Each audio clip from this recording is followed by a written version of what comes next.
Hola, buenos días, ¿me escuchan? Hola, mis buenos días. Sí, Perfecto, a ver. La clase pasada, bueno, la clase del día martes, hasta donde recuerdo, hablamos acerca de la figura del remate, nada más haciendo como digamos que un poquito el recordatorio, hablamos cómo se llevaba a cabo el procedimiento de remate. Decíamos que obviamente todos estos bienes que ya habían sido embargados y que claramente no se había cubierto la deuda, pues tenían que ser rematados y se tenían que subastar en pública moneda. Todo esto tenía que ser publicado a aquellas personas, bueno, que se creyeran con este derecho de tener interés en él. Decíamos que los bienes no solamente se subastaban digamos que a ojo de buen cubero, sino que tenían que ser previamente evaluados. Esta evaluación se daba siguiendo todas las reglas de lo que era nuestra prueba pericial, que ya hemos platicado de ella. Ya de ahí decíamos que se tenía que convocar a todos los postores, se les decía que iba a haber una venta judicial, porque no es como una subasta particular, y esta venta judicial pues iba a celebrarse en un día determinado y en una hora predeterminada. Estos datos, bueno, ya los tenía que extender el juez. En este caso también había algo importante en ese proceso. Decíamos que todas aquellas posturas, que todas aquellas pujas tenían que ser solo y exclusivamente en efectivo, o sea, no había ninguna otra manera de poder hacerlo. Por ejemplo, una compensación de que me gusta ese cuadro y te puedo entregar una joya a cambio de él. No, acá forzosamente tiene que ser en efectivo. Decíamos que podía también participar en cuanto a la figura del acreedor. El acreedor podría formular una postura, claro que podía hacerlo, siempre y cuando, bueno, pues fuera por el importe del crédito, o sea, el crédito que se le debe. También decíamos que si no había postores, porque podría suceder, se tenían que seguir convocando diferentes almonedas hasta lograr que se pudiera dar esta venta judicial. Ya cuando se termina, bueno, el juez tendrá que dar por concluida la almoneda y de todo esto se tendrá que levantar una acta. En esa acta tiene que venir todo el desarrollo de la diligencia y posteriormente, bueno, ya se tendría que decretar el remate. ¿Sí? En el cual, bueno, pues ya se dice que se toma la adjudicación a favor del mejor postor, ¿no? El que tuvo la puja más alta o la puja ganadora. Decíamos que si teníamos varias posturas, pues obviamente la que se iba a quedar con el bien, pues era la postura que ofrezca pues mayor cantidad. Y si teníamos varios bienes que se iban a subastar, ya fueran de mismo, fueran de diferente especie, bueno, pues en este caso, los restantes, o sea, los bienes restantes, bueno, se tendrían que subastar pues en otra almoneda, ¿no? En una almoneda siguiente. Ya de ahí creo que fue donde nos quedamos, no acabamos de ver el proceso, si mal no recuerdo. A ver, les voy a publicar, denme un segundo, bueno, les voy a proyectar y ustedes me dicen si les aparece. Espérenme tantito. Aquí está. Mm, ahí está, creo. A ver, déjenme. Van a entrar sus compañeros. A ver. Ok, y ya de ahí decíamos que el juez, bueno, el juez ya tiene que tomar o ya tiene que dar a favor de la persona que ganó la puja. No solamente basta con que haya ganado la puja, sino que obviamente se le tiene que dar el título que como tal se diga que está justificando la compraventa. Posteriormente, bueno, ya en el momento en el que se queda firme el auto que fincó el remate, bueno, pues ya ahí como tal se podría decir que la persona, en este caso, la persona que se está adjudicando el bien, bueno, pues lo está adquiriendo, ¿no? Ya lo está adquiriendo de manera legítima, si así lo queremos visualizar. Ahora, ya con esto, bueno, los bienes que ya fueron subastados en este proceso, porque es un proceso, el remate judicial, ya pasan como tal al adquiriente. Les comentaba la sesión pasada, una de las ventajas o de lo bueno de adquirir bienes en esta, digamos que en esta mecánica o en esta vía, es que precisamente pasan libres de gravámenes, ¿no? Entonces, una de las características o de lo bueno que podemos rescatar de las ventas judiciales. Decíamos que quienes no podían adquirir en remate, o sea, quienes no podían adjudicarse un bien en remate, no podían ofrecer posturas, no podían ofrecer pujas. Pues aquellos magistrados hablando de la segunda instancia, los jueces hablando de la primera instancia, los secretarios, los mandatarios, los patronos, los peritos, por ejemplo, los peritos que ya conozcan, en este caso, el valor, o sea, los peritos evaluadores y cualquier otro que la ley considere que no debe de intervenir. Esto generalmente, digo, se hace bajo la mecánica y bajo la dinámica de que, pues, se presupone que hay un conflicto de intereses, ¿no? Entonces, obviamente, pues, puede haber si ellos ofrecen postura y se aceptan sus posturas, lo que podría presumirse pues es que van a dejar en desventaja a todos los demás postores, ¿no? Por su posición, vamos a decirlo así. Por tanto, pues ellos no están permitidos para poderlo hacer. Se pueden liberar los bienes, aunque estos bienes ya estén en este proceso ya de tanto embargo como futuramente de remate. Sí se puede, el deudor sí lo puede hacer, sí puede rescatar o puede liberar los bienes siempre y cuando, bueno, pues pague la totalidad. Acá ya no hay plazos, ya no hay periodos, no, tiene que pagarlo de manera íntegra, lo que debe, su obligación, su responsabilidad y si hay un momento procesal específico. El momento específico sería antes de que cause estado el auto donde se está afincando el remate.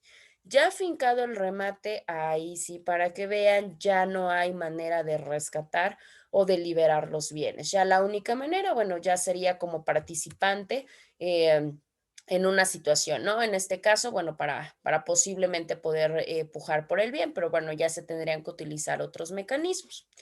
Ya en el momento en el que quede firme precisamente el auto en donde se está fincando el remate, sabemos que lo obtenido pues tiene el objetivo básico pues de pagarle en este caso al acreedor y se le va a pagar de manera íntegra lo que se debe, lo que el deudor debía, sus responsabilidades y posteriormente suele pasar, ¿no? Digo, no necesariamente se queda de ver. Muchas de las veces, pues desgraciadamente se rematan bienes que superan el valor de la deuda. Entonces, ¿qué decimos? Ah, esto ya se perdió, ya se lo llevó el acreedor o ya se lo llevó el juez. No, la realidad es que no opera así. En dado caso que llegue a pasar el remate, pues después de que se entrega al acreedor, se le paga la deuda, bueno, pues ya el restante o el excedente se tiene que regresar en este caso al deudor. No pasa nada. Les había comentado, bueno, que checaran el 492 y a partir del 501, porque nos habla de cierto tipo de reglas en cuanto a remate de inmuebles y en cuanto a remate de muebles. ¿Alguien de ustedes consultó los artículos?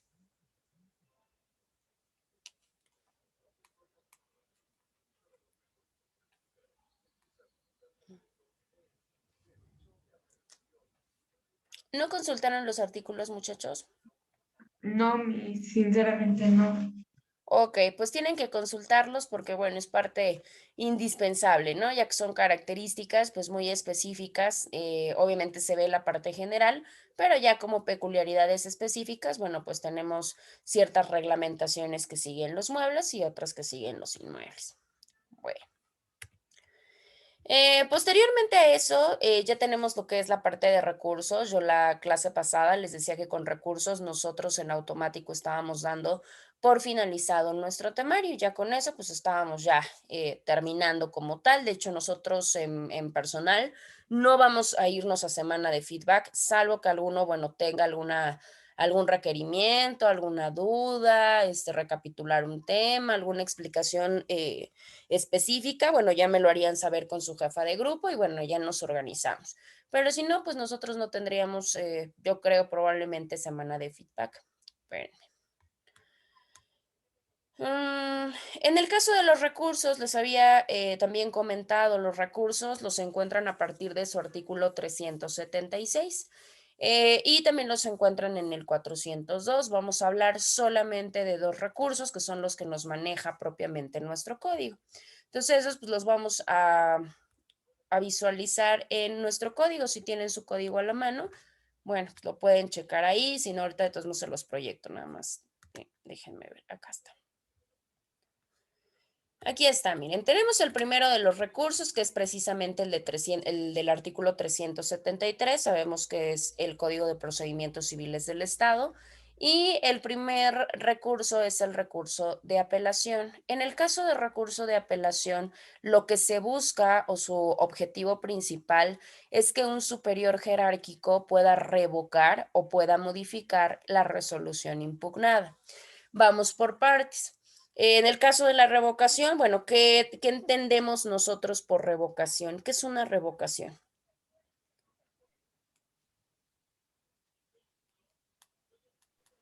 Mm, Quitar, por ejemplo, ándale, como quitar o este, extraer. Es como quitar y sustituir por otra cosa. Yo digo Exactamente, que es como una contrademanda. no necesariamente, no va como en una vía de poder, digamos que de poder contrariar, o sea, no va con una consecuencia per se, pero sí tiene que ver con la situación de lo que comentaban, ¿no? O sea, busca quitar algo, o sea, hacer una anulación de algo y obviamente, pues, dictar una nueva, ¿no? En este caso, una nueva, resolución, ¿no? La característica, bueno, es una característica de revisión, de rectificación, etcétera, ¿no? Y obviamente, pues, eso es lo que ayuda. En este caso específico, la apelación sí quiere que o modifique la parte, o sea, cuando se modifica hablamos de una parte de la sentencia, o sea, una parte de la resolución. Cuando ya hablamos de la revocación, ya se hace en su totalidad, o sea, se quita una para poder imponer otra. Obviamente, quien la impone, pues sería el superior jerárquico del primero que la dictó.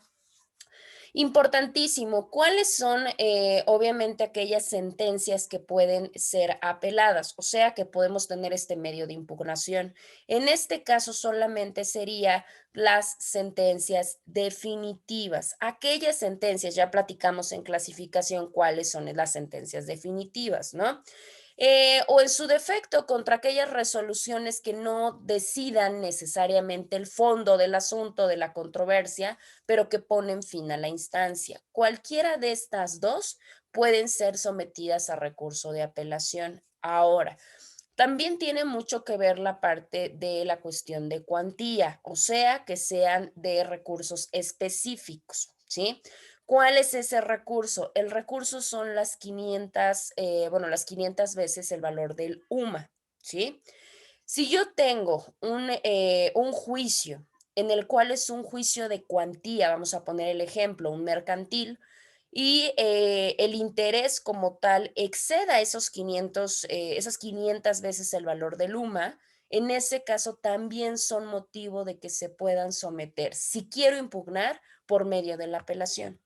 Entonces ahí ya tenemos obviamente, procedimientos o tres tipos de sentencias a través de las cuales nosotros podemos solicitar la apelación. Eso se los digo para factor, obviamente, que lo sepan y probablemente como factor de examen. Ahora, en este caso podemos ver varias, ¿no? O sea, porque la realidad es que esa es otra de las características de la apelación.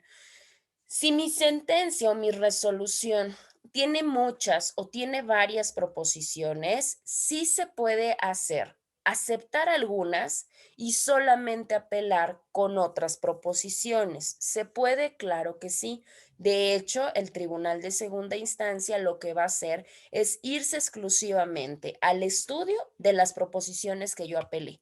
Si hubo otras que no apelé, bueno, pues esas no las va a tomar en cuenta y se va a, digamos que, a deducir que las otras sí las acepté. Ahora, podemos decir, bueno, ¿y qué respuesta o qué beneficio tendría en este caso la apelación?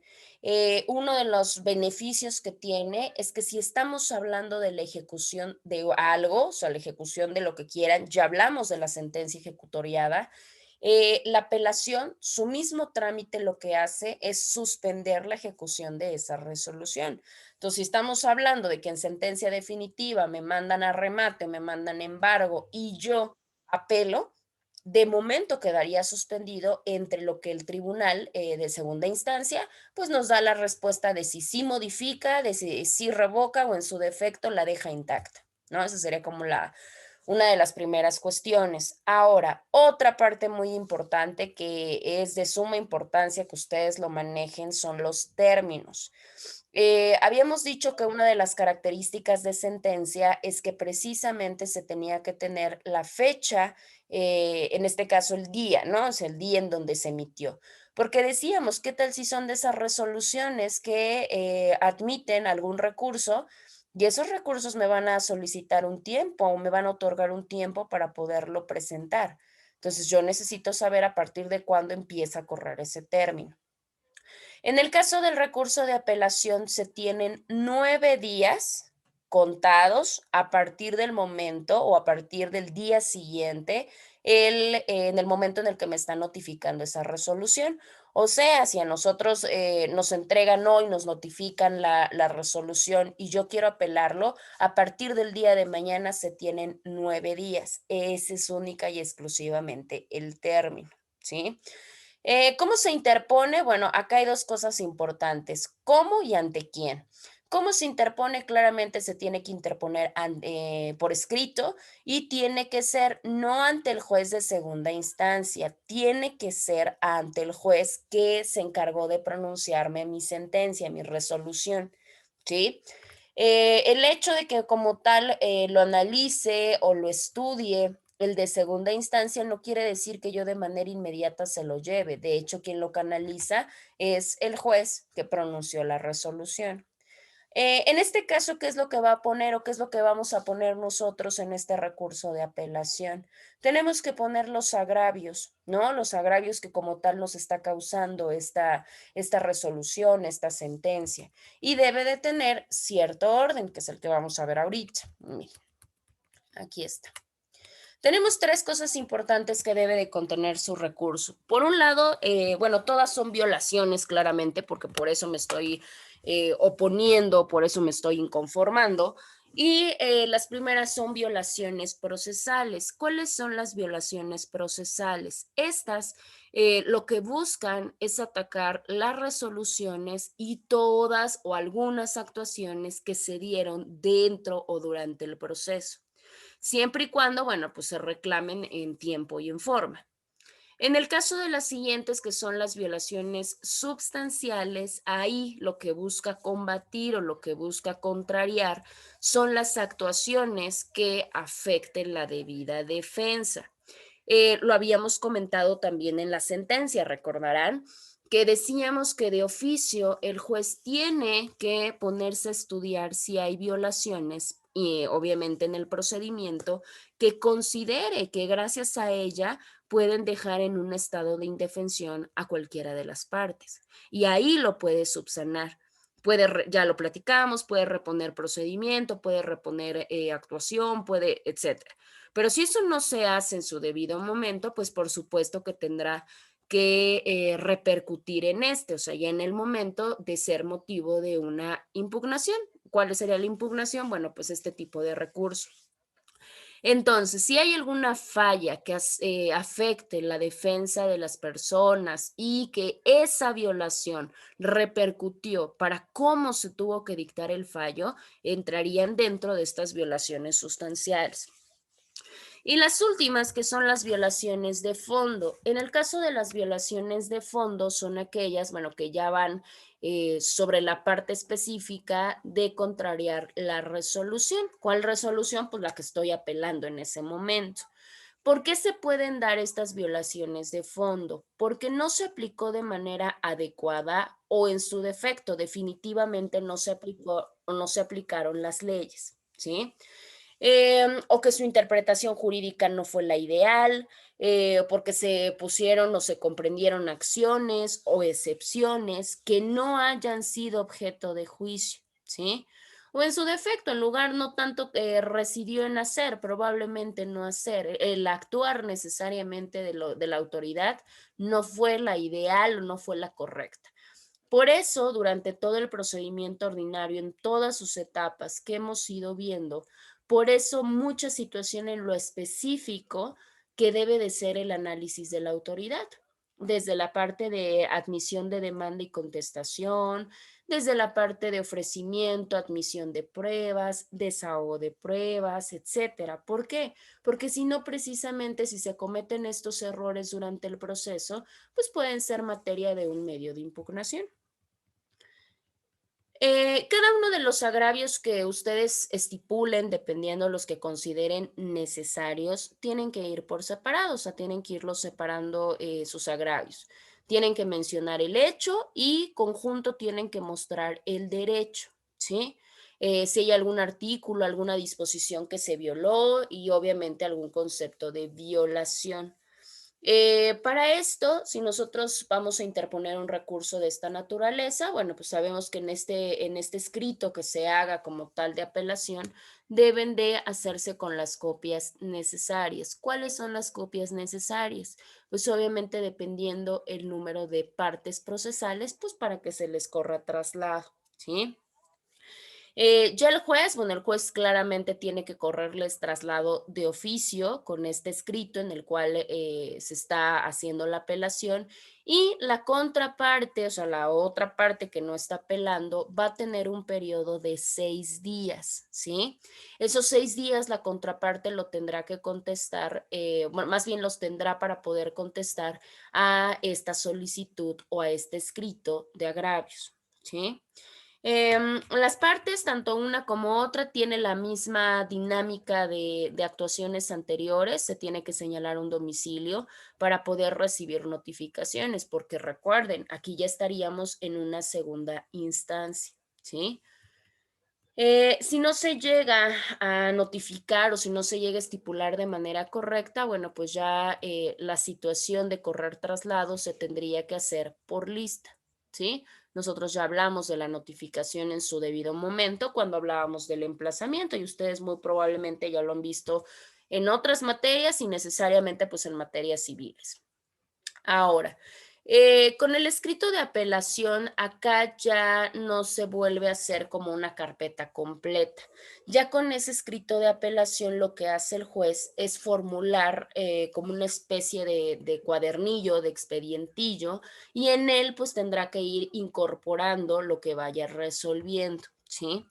Ahora, puede pasar, porque también suele pasar, que las dos partes, o sea, los dos sujetos que están dentro de la controversia apelen. En este caso, si llega a ser de esa manera, el juez tendrá que unirlas, porque como es un mismo asunto, obviamente, pues tiene que coincidir en algún punto. Entonces, lo que hace es que las concentra en uno solo. Y ya con eso, pues el superior ya tendrá que resolverlo, pues en una sola instancia. Puede haber desechamiento porque no quiere decir que sea garantía, que el hecho de que yo apele, pues ya en automático ingresó. ¿Me pueden desechar mi escrito? Claro que se puede.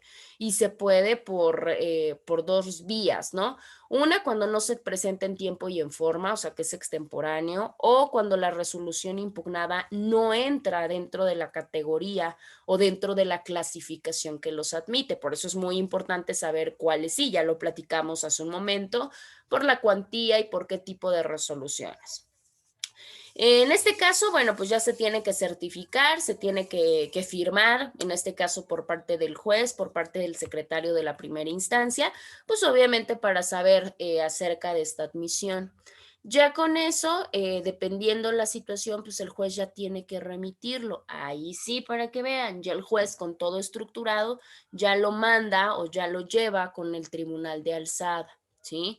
Y lleva los dos, no solamente el expedientillo, tiene que llevar el expediente principal más el expedientillo de apelación. Eso es lo que ya recibe propiamente el tribunal de alzada. En este caso sí hubo, porque obviamente una parte va a obtener una resolución favorable y la otra no. La parte que sí lo hizo, o sea, que sí obtuvo esta favorable, cuando contesta los agravios, puede adherirse a la apelación y con eso, bueno, pues hasta expresar los agravios que a su derecho le corresponda. No hay absolutamente ningún problema. Sí se puede adherir a la apelación. Y ya con esto se regresa otra vez o se corre traslado a la persona que está apelando, en este caso al apelante, y el apelante tendrá 6 días, digamos, para revisar y para hacer lo que a su derecho le convenga. acerca de lo que expresó el adherente. Entonces, aquí hablaríamos que la persona, tenemos un apelante, que es el que está presentando el recurso, y podemos tener un adherente. El adherente pues sería la contraparte.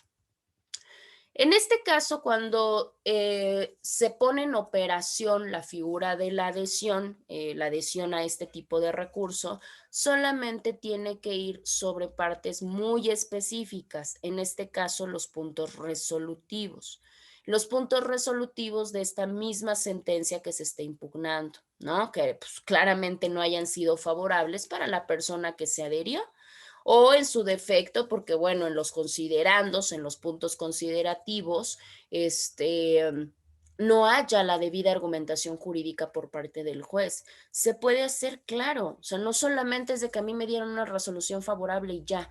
No, si yo veo que hubo una poca o nula argumentación jurídica, aunque me haya dado resolución favorable, de ser de esta manera, si yo vi que hubo puntos considerativos que no fueron favorables, que no fueron correctos, yo me puedo adherir en este caso al recurso. ¿Qué es lo que va a, digamos que a calificar, bueno, a estudiar y a calificar el tribunal de alzada o el tribunal de apelación?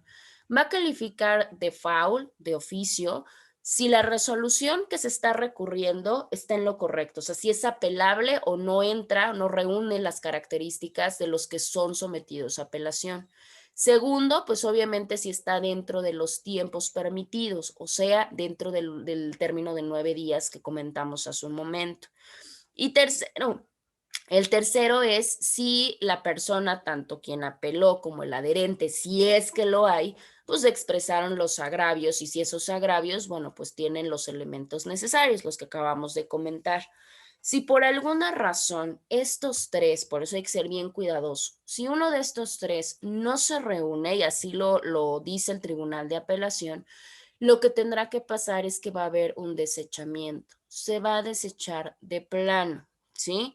Salvo que pueda haber una característica en la que se pueda suplir la deficiencia o en su defecto hasta que no exista algún agravio. En este caso, bueno, pues ya tendría que señalarlo necesariamente el juez. Cuando pase puede ser subsanable, o sea que se puede, digamos que suplir esa deficiencia. Ya que se admitió, vamos a pensar que digamos que en una ruta normal sí se admitió el recurso porque reunió todas las características que ya mencionamos. Bueno, ahí sí, se tiene que dar un día, se tiene que dar una hora para celebrar la audiencia de vista. Esa audiencia de vista, ¿qué es lo que se va a hacer? Única y exclusivamente se van a presentar alegatos. Y ya con eso, ya el expediente se tiene que mandar a ejecutoria con su respuesta necesaria, ¿no? En este caso, bueno, si hay algún documento que se encuentre después, que se descubra después o cualquier cosa, sí se puede presentar, ya tendría la característica pues de un documento superveniente, ¿sí? Siempre y cuando, bueno, pues claramente tenga relación con la controversia materia de este proceso, de este juicio. En este caso, bueno, pues ya de ahí en fuera sí se admiten pruebas documentales en el caso de la apelación y solamente pues se tienen que encaminar a ver los hechos que ya fueron probados en primera instancia, en el juicio ordinario. ¿Por qué? Porque claramente ahí ya se tuvo el momento procesal para defender lo que se tenía que defender. Ahora, ya nos van a emitir una nueva sentencia, pero va a ser una sentencia de segunda instancia. Decíamos que esa ya única y exclusivamente se va a dedicar a estudiar los agravios, ¿sí?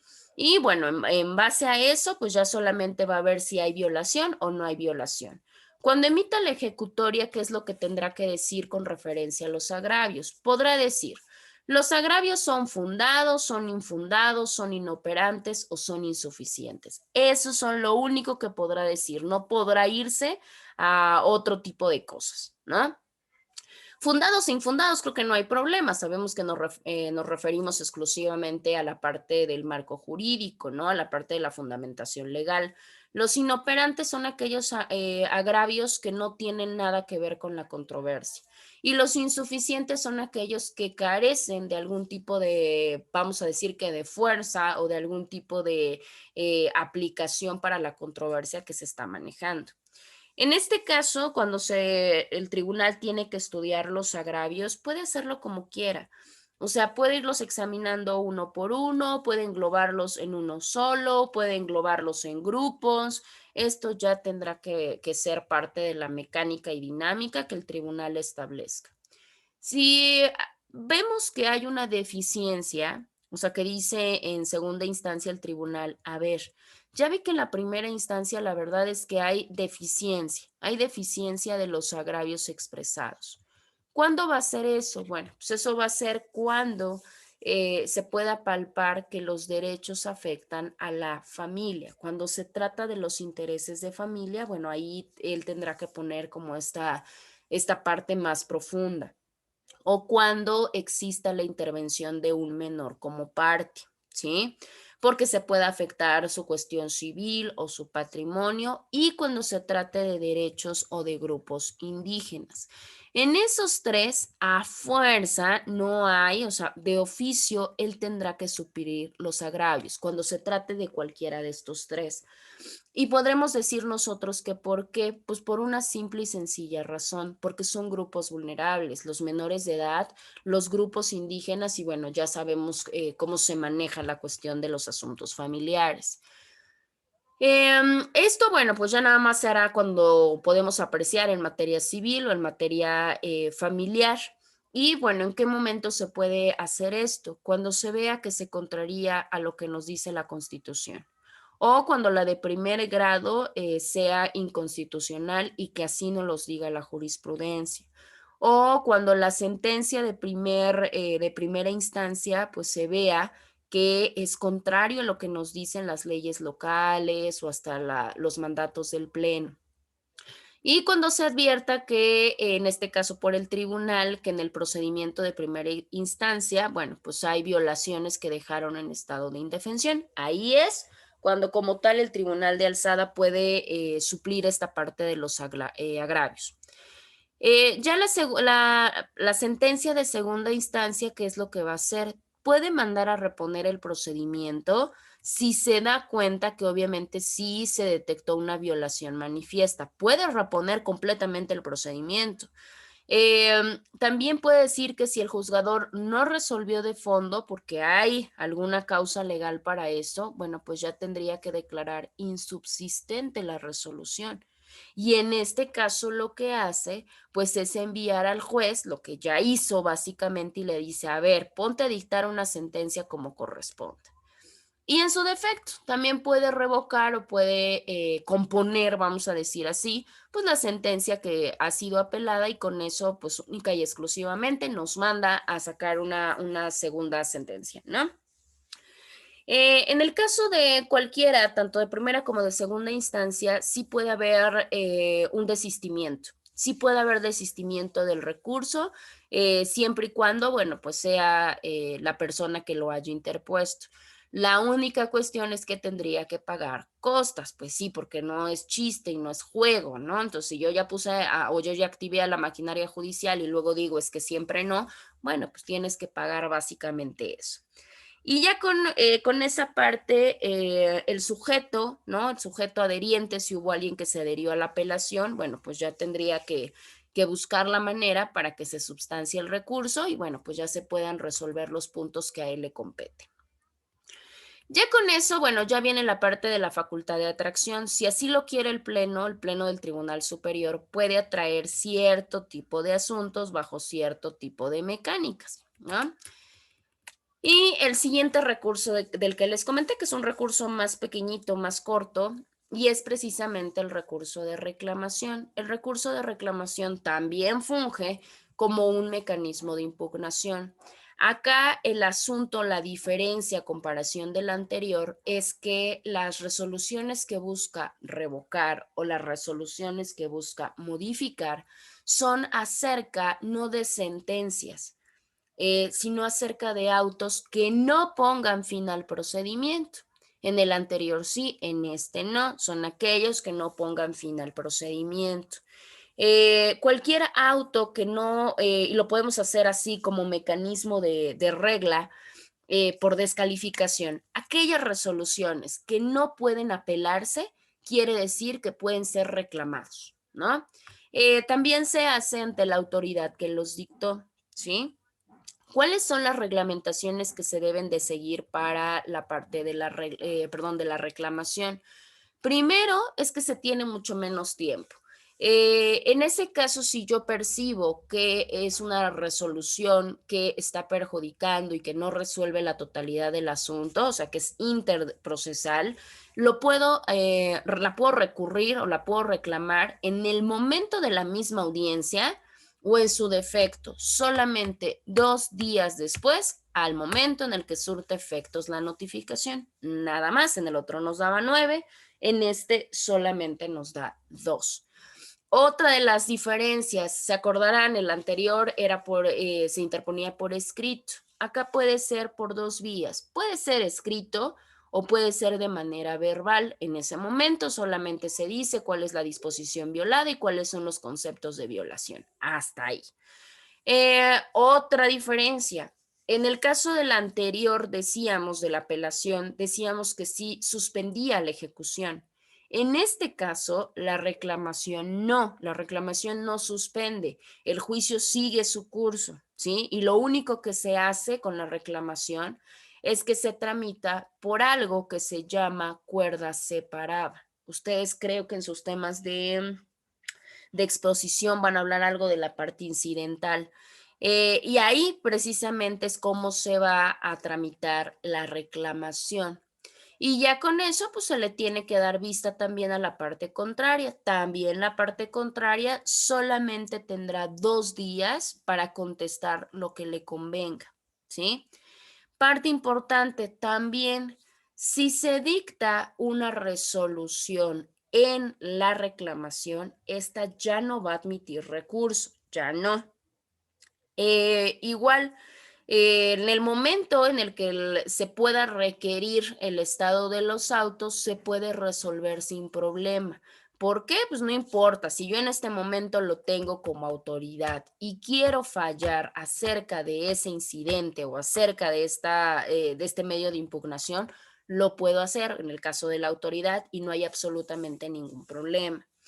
En este caso también la reclamación va a ser procedente contra autos que se dicten no solamente en primera, sino también en segunda instancia. Pues claro, porque al final de cuentas solamente nos va a resolver asuntos interprocesales, cuestiones accesorias, incidentes. Entonces, como no va a ser la totalidad, pues puede hacerlo tanto en primera como en segunda.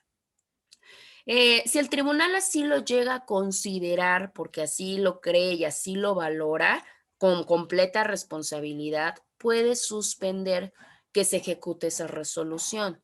¿Pero por qué? Bueno, porque ya hablamos de ciertas garantías específicas y porque el juez dice, si yo no suspendo, aunque no es la obligación suspender con reclamación, pero yo creo que si yo no suspendo, puedo causar un perjuicio que más adelante ya sea de imposible reparación. Entonces, en ese caso, si él así lo considera, puede suspender, pero no es regla general, ¿sale? Y bueno, con esa parte, bueno, posteriormente ya viene incidentes viene a partir del 413, eso ya no es parte como tal de nuestra materia, pero igual si gustan darle lectura, les va a ayudar a entender un poquito más de que los incidentes se tramitan mediante la vía que acabamos de ver, que es un incidente. Sabemos que los incidentes se dan por problemáticas que surgen dentro de un procedimiento, pero que la situación o la característica es que guardan relación con la controversia principal, ¿sí? Y bueno, nos dice la manera, nos dice los términos para promover incidentes, etcétera. Pregunto, ¿hasta acá tienen alguna duda o tienen alguna pregunta de lo que acabamos de ver?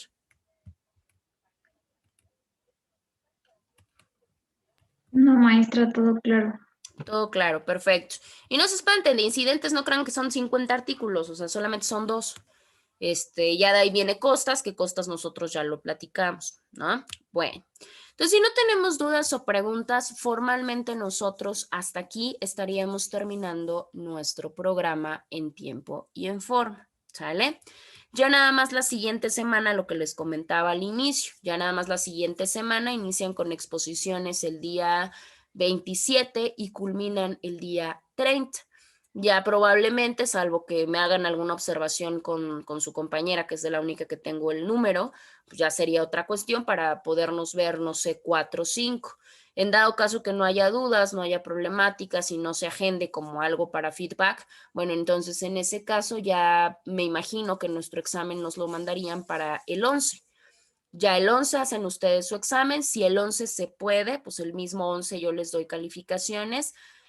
Si no, pues ya el 14 sí ya les solicitaría con su compañera que se conectaran para poder hacer la entrega oficial, ya me puedan dar su aveniencia y bueno, si hay alguna duda o algo la podamos componer en ese momento y bueno, ya se puede hacer el llenado. Ahí sí les recomiendo pues estar presentes y demás. ¿Por qué? Porque ya es el último y aparte pues es el que tiene mayor equivalencia. Entonces cualquier error o cualquier omisión hasta de mi parte, bueno, pues les podría ocasionar un perjuicio y pues de eso no se trata. El chiste es que terminemos ahora sí que al 100% y sin ninguna problemática, ¿sale? ¿Qué otra cosa les iba a decir? Creo que les iba a decir algo de la plataforma, espérenme tantito. A ver, déjenme checar. Creo que ya les había comentado cómo iba a quedar distribuido, si mal no recuerdo. De todos modos, ahí van a tener sus fechas, ahí van a tener todo para que igual no haya confusiones. Técnicamente, si pudieron visualizar su plataforma, nosotros estamos dentro de las 16 semanas, o sea que no nos atrasamos, no nos desfasamos. Obviamente la única que quedaría como, ¿cómo lo podríamos explicar? Como volando, por decirlo de alguna manera, sería la semana de feedback. Pero, a ver, déjenme ver si de una vez lo encuentro. A ver, aquí está.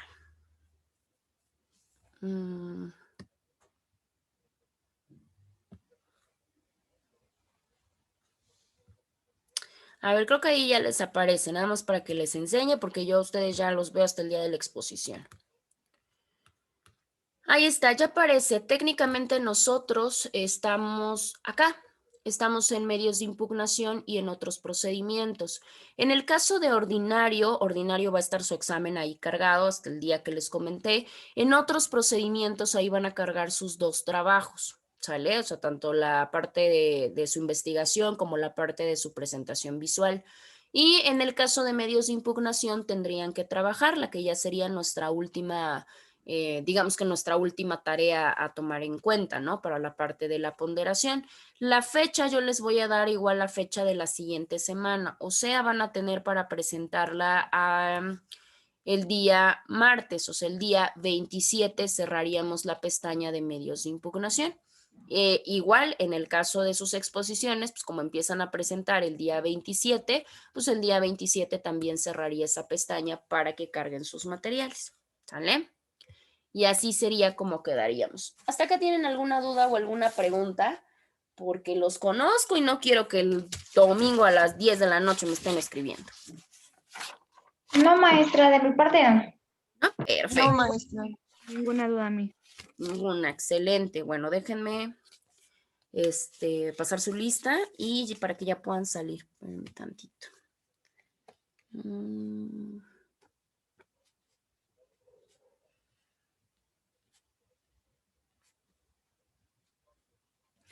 Ahí está. Flores Quiroz Jesús Alfonso. Presente. Ok, Hernández Tejeda Yerini Maybrit. Macbeth Sánchez William Eduardo. Presente. Ok. Es Martínez Santiago Paloma Jimena. Presente. Papaki Almonte Clauditzel. Presente, Miss. Ok. Patiño Nontzin Juan Carlos. Presente, Miss. Perfecto. Dabdub Fernández Emilio. Cano López Luis Ángel. Presente, profa. Ok. López Graciano Reina. Presente. Ok. Martínez Flores José Axel. Y Mendieta Hernández Gabriela. Presente. Ok, les voy a encargar a todos, bueno, de preferencia en este caso a Jimena. Jimena, si me haces favor de comentarles, a partir del 6 de abril se empieza a contabilizar el tercer parcial.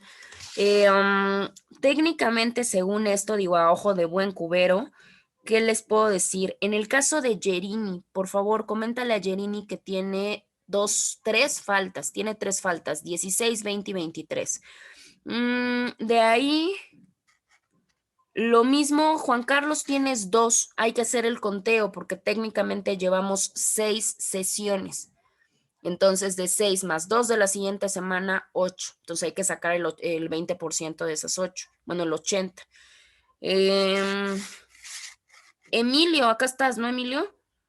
No, Emilio tampoco está, ¿verdad? Bueno, igual, comentarle a Emilio que tiene 3 faltas. Yo creo que Emilio entonces ya no podría presentar si no justifica, ¿sale? Luis Ángel, igual tienes la misma problemática, tienes 4 faltas, ¿sale? ¿Quién más? ¿Quién más? Axel tiene el mismo problema, 4 faltas y nada más. O sea, serían como los compañeros. ¿Para qué se los digo? Porque todavía tienen tiempo, tienen un par de semanas para que puedan resolver su situación. Si ese día no importa, aunque presenten examen, pero si no reúnen el porcentaje, pues obviamente no les voy a poder asentar calificación. Para que lo chequen y tengan todo el tiempo debido. Bueno, Sí, dicho lo maestra, anterior, dígame, Jimena. ya les avisé, maestra. Perfecto, muchísimas gracias. Sí, para que obviamente no tengamos problema y luego ya andamos ahí corriendo el día del examen, ¿no? Y ya saben que en ese momento todo el mundo se satura y ya nadie les extiende nada. Entonces, para que igual lo tengan presente y lo puedan resolver. Bueno, nada, les pido me activen su cámara rapidísimo para tomarles su evidencia y se puedan retirar.